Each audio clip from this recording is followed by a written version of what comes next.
Since she's been born, it's given me a whole different perspective on life, a whole different sense of meaning and purpose, and she's just my joy. She's my joy. My name is Xavier, and I'm from Chicago, Illinois. I have a bachelor's degree in social science and a master of arts in counseling and human services from Roosevelt University.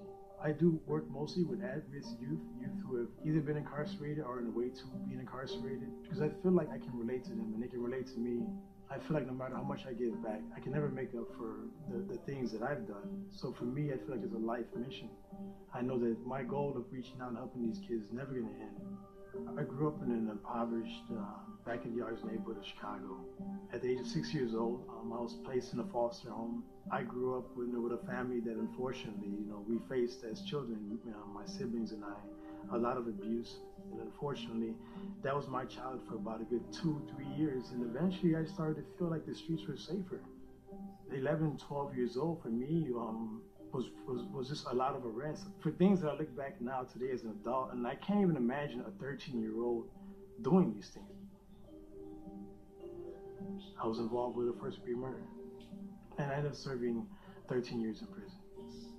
And when I think of the victim of my case, he had a big impact on my life.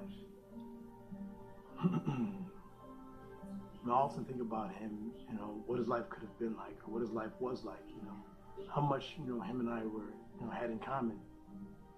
And I've said this, only to a couple people in my life. The sacrifice of what he went through, of his life, that's what became my passion. He became my driving force. He's the one that helped change my life. I kind of feel like I owe it to him and his family. I am nowhere near the person I used to be. I really do care about people. I try to help people, my friends, my family.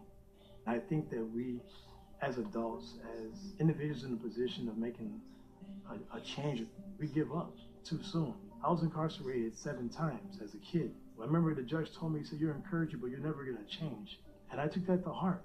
But as time went by, just being exposed to positive things, reflecting upon the decisions I had made, having the light in the tunnel, knowing that one day I would be free, that's what motivated me. There are kids in there who are serving life sentences without the possibility of parole, and unfortunately, they themselves have no light. They have no future concept of freedom. They have no hope. Give them something to strive towards. Give them an opportunity for something better. Give them a hope so they could become better. We all have a capacity to change. We just need a chance.